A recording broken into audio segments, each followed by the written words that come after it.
God damn, this is a long video. Let's do this in a part, I'm gonna do this in a part. But a lot of times people don't understand that they're a trigger for us.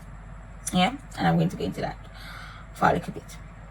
You ever have somebody or meet somebody that you just connect with? Like,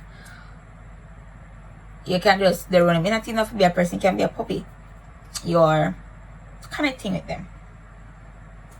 No, this for the person in way fast and then nothing happen. I help you guys to understand.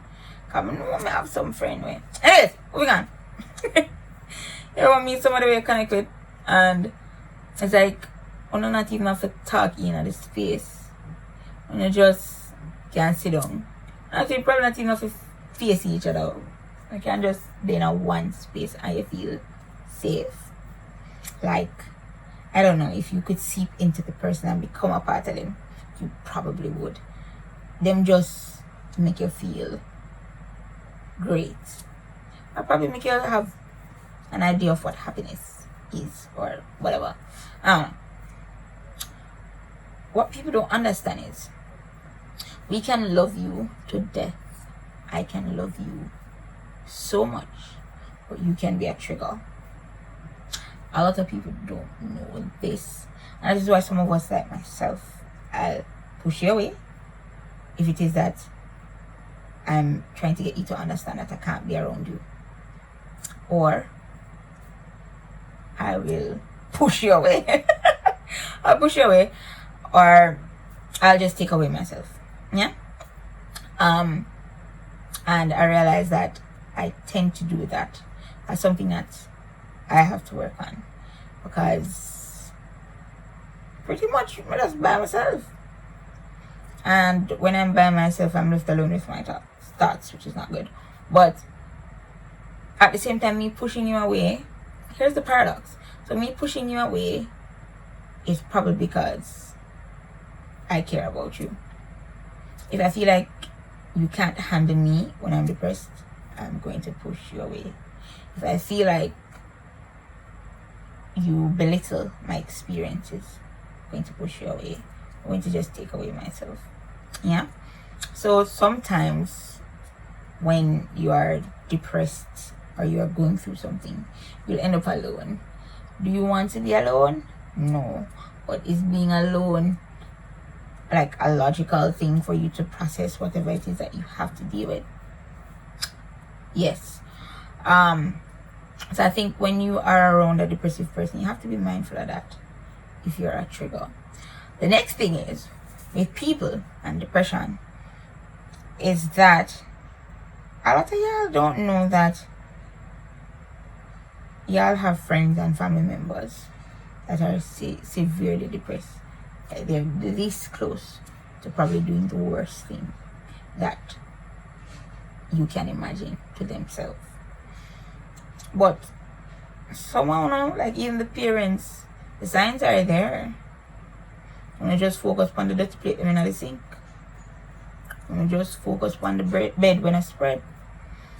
I feel like a lot of you guys know persons that are depressed, and the signs, it's right in front of your eyes. And some of you guys probably just ignorant for true, and some want to see it, but you just not business.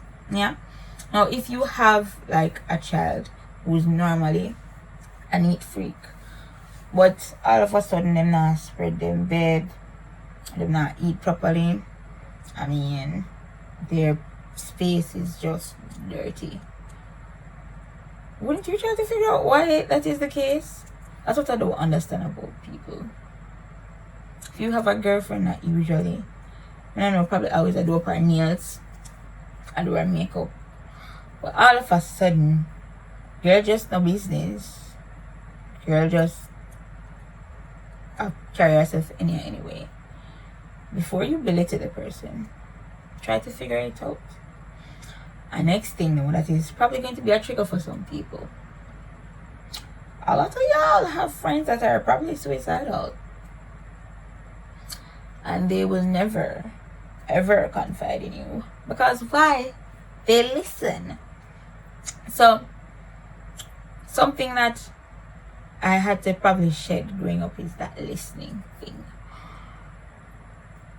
Sometimes you have your friends and them depressed and them can't tell you say them depressed because them hear you come in and slaughter the girl at your workplace.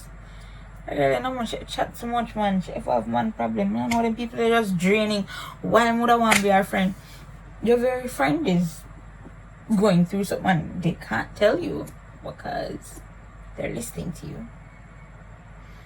And you have to, like, I don't know, if you have a friend where you feel like I suffer from depression, go to them and say, yo, if you're depressed, would you tell me? And then watch the reaction. Next thing is, go to your depressed friend and say, if you're suicidal, would you tell me? Watch their reaction. See, there's verbal and non-verbal communication. Sometimes your voice says one thing, but your body language says something else. If automatically they come to you with a question, maybe they're just not trust you. But anyways, I don't really want to trigger. I'm trying my best to keep this video as light as I can. But there's a lot of things that we have to be mindful of. When you are depressed, you don't want people around you feeling like, oh, they have to walk on eggshells, so them can't tell you anything. Alright, so what I think I was trying to say here, because honestly the fatigue just started kicking in at this moment and I was just over it. But when we are depressed, we don't want persons to feel like they have to walk on eggshells around us. So majority of the time we don't really want to tell you stuff, so it really puts us in this weird position, if you get what I mean. Because we want to tell you, but we don't want to tell you. Because I know some of you guys are like that. If I think that you're that type of person, I may not go on in my space. At this point, I don't really want nobody in my space. I'm just trying to survive. Yeah? It's a lot. There's a lot of information. But yeah, you just have to learn empathy.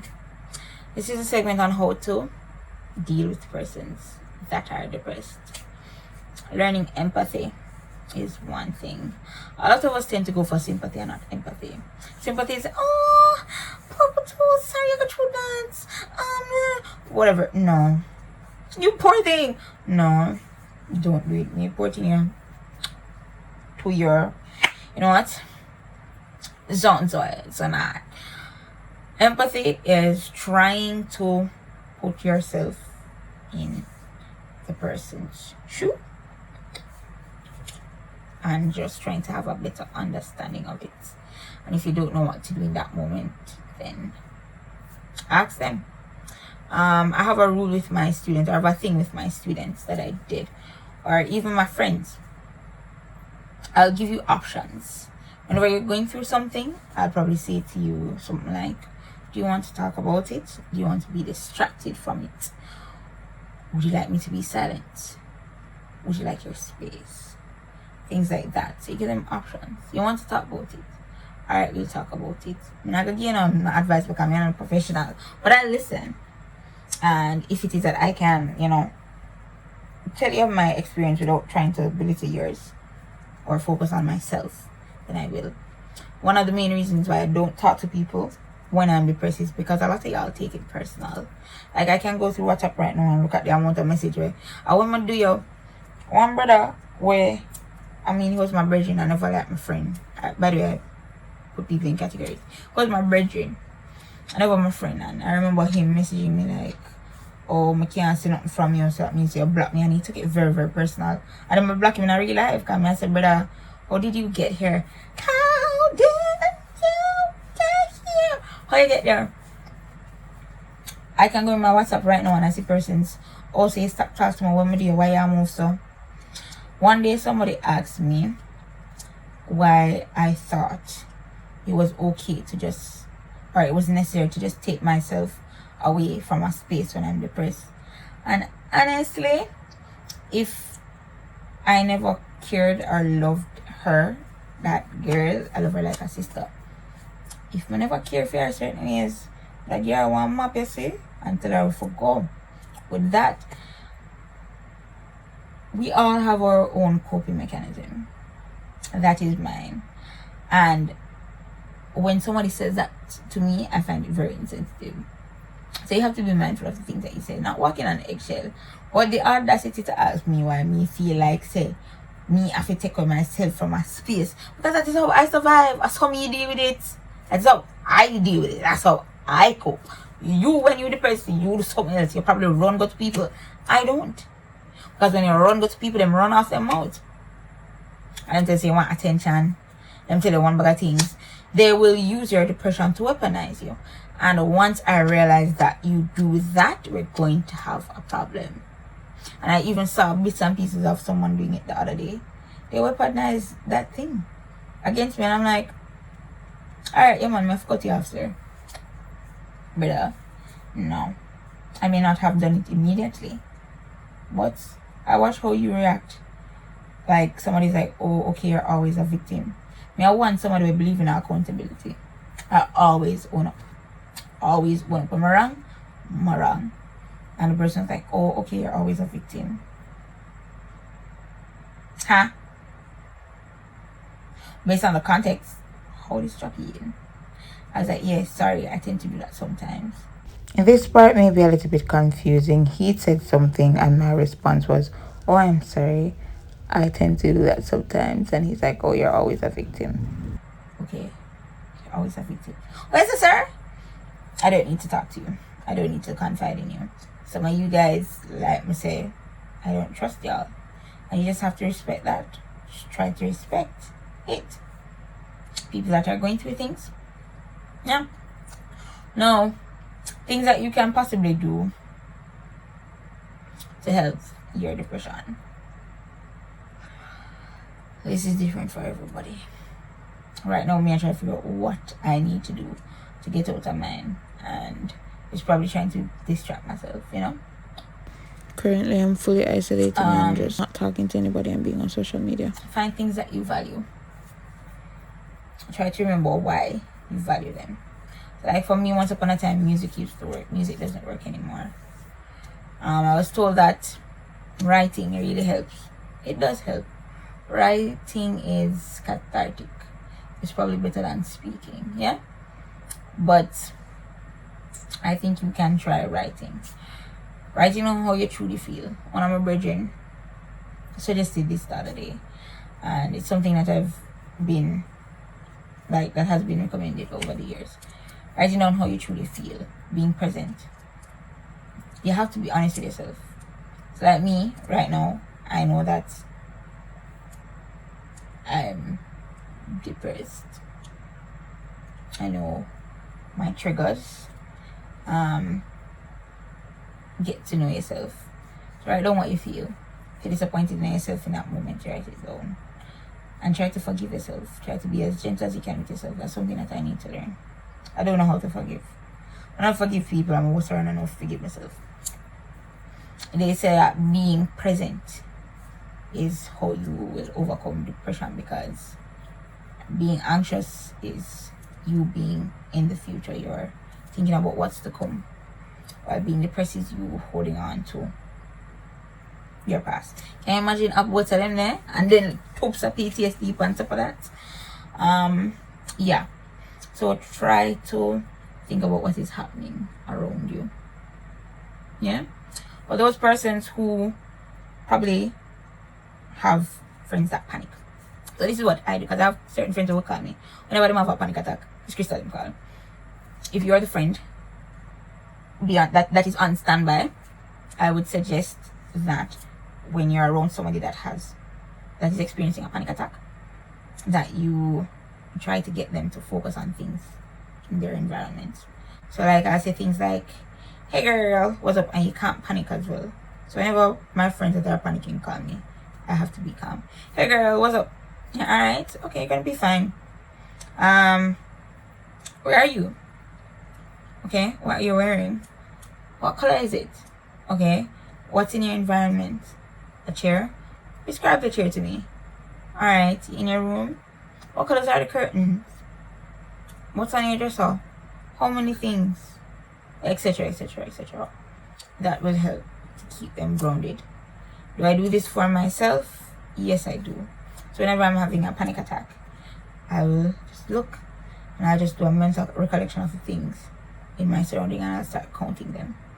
If it is that you can't do that for yourself, find somebody else. Me just, I feel like in my depressive state, I always find out that I'm the only person that can save me. I've come to terms with that. So I don't call on people for help. And if I call on you and you turn me down, you're not, you're from me again, you know. You know that. And it's not that I have anything against you. It's just that I'm learning to be more and more independent and just deal with my thing by myself. So I do that for me. But if it is that you're someone who has regular panic attacks or panic, have somebody that you can trust to call on. When I know have some code, send them a code so that they know, you know, that this is what is happening, and have them talk you through it. And the person has to be grounded. You can't call somebody with panicky, because they might just make it worse. Yeah. Speaking of that, surround yourself with people that are empathetic. If you surround yourself with people that are emotionally unavailable or people without emotional intelligence, then you are going to end up being triggered. So for me, I tend to attract people that don't have emotional intelligence. But a friend or me that I'm interested in, if you don't have emotional intelligence, then I'm going to take myself away from you. I might be around you for a little bit and observe and probably see if you're going to develop that skill. But if you don't have emotional intelligence, cannot. Because when I'm triggered, you just gaslight me. Ain't got the time for that. That's one of the reasons why I'm single and I'll remain single. Yeah? So, surround yourself with people with emotional intelligence. Surround yourself with people that are empathetic. Surround yourself with people that are nourishing. People that you're gonna need a friend who's gonna tell you, say, yo, you need to come out of the depression, yeah. You need to have that serious friend there. But then you're gonna probably need a friend where can. I don't know if you like to be babied. I like comfort. But I won't reach out to you for comfort. But if you like comfort and you know somebody who can comfort you, just do that. Explain to people. See, earlier when I was talking about you can be the love of my life, I can love you to pieces, but the minute that you become a trigger, you got to go, or I got to go, or I have to take a break. Explain to people when they're triggering you. This is for the depressed. Tell people, be open. Even if you don't know why they might trigger you, but be open. Yeah? Don't be like me, we push people away. Here's what I do. I'm working on it. And isolation is okay. It works for me sometimes, but just that sometimes I get so caught up, I'm so much into my head, so very much into my head, that I get stuck there. And when I get stuck there, I don't want to come out. Kind of like me and singledom too. I'm so fine being by myself that the thought of having to meet someone new and getting to know that person is terrifying. Kind of the same with the depressing thing. I have to get out of it. I have to explain it. And I don't want to do that. I don't care to. So yeah, surround yourself with positive people too. People who are going to tell you straight up, say, yo, you're going to get through this. You can make it, dog. I know it rough, but yeah, I can do this. And for the person watching this, I probably shouldn't be the one to tell you a joke. I'm going to tell you, you're going to get through it. Then me, I'm not a position where I can say, yo, we've been through this 1,000,001 times. You're going to make it. I mean, right now, you might not feel so, but you always make it out of it. Even if you know, grasp happiness just like that, you get a hint of it again, you will be fine. You see me? Find your purpose. That's the next thing. I have a son that I love with all my heart. and my soul. Every time I want to do something stupid, because there are moments that what it was I want to stupid things, he helps, or the thought of him helps to keep me grounded. If it is that you don't have that one thing, or it seems like a tangible thing, think about the version of yourself, that version that you want to become, and you have to become to feel fulfilled, and just remind yourself, say, yo, you have to make it. Cause all the time I tell myself, saying, yo, dog, remember say I feel like Tyler Perry movie, my G? Remember dog, remember the Hollywood dream, remember say you have to be a brand advocate, or you call them brand associate, whatever it is. I can't remember that word. Brand ambassador. Yes. Remember say you have to be a brand ambassador for so and so. Remember say you have to buy daddy a house. Remember say mommy need this. So those are the things I will use to remind myself. Affirmations. Affirm yourself. Even if you don't believe it, backside. Turn up in front of the mirror and be like, me, I want good girl. Me nice. Let's say. Even if I feel like crap. Affirm yourself and do it every single day. Affirm yourself that you will get out of it. Always. If you need for ball, holding it in doesn't help. Sometimes letting it out probably not feel like it helps. But if you need for ball, like I said, be honest with yourself. What else? Foods that you like or something, I don't know. Find out what it is that you like to do. I feel like every time I'm depressed or I go through this phase, like I have to restart. I have to get to know who I am as a person. I have to start all over.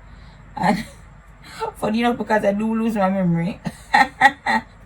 Not something to joke off, I know. I really can't remember who I am or remember certain things about me. And it's like I have to teach myself things about me. So there's that I do. So yeah. Oh, and lastly, before I forget, get help. If you know a therapist, get help. It doesn't work for me, but it might work for you. Professional help is always a recommendation. See? I feel like this video is all over the place, but that's literally my mind right now. All over the place. I hope it makes sense. If there's a particular thing that you would want me to speak about, I'll gladly talk about it. Yeah, just put it in the comments. I plan to do a Q&A. I hope it's not all questions about depression and anxiety people are gonna ask me. Yeah, but yeah, I plan to do a Q&A. Next time I do a video, I'll definitely make notes, so I'm not all over the place, but I feel like I needed to just speak from the heart, and that's what I did. And I apologize for it. Yes, I absolutely will. Okay, no, I won't. But yeah, so if there's anything specific that you would like to hear, or what my advice, I'm gonna know I'm still giving advice anymore, but I will do an next video for that. Remember to love yourself. You're awesome, you're amazing, you're wonderful, you're powerful, you're intelligent, and nobody can take that from you. So yeah, bless up yourself.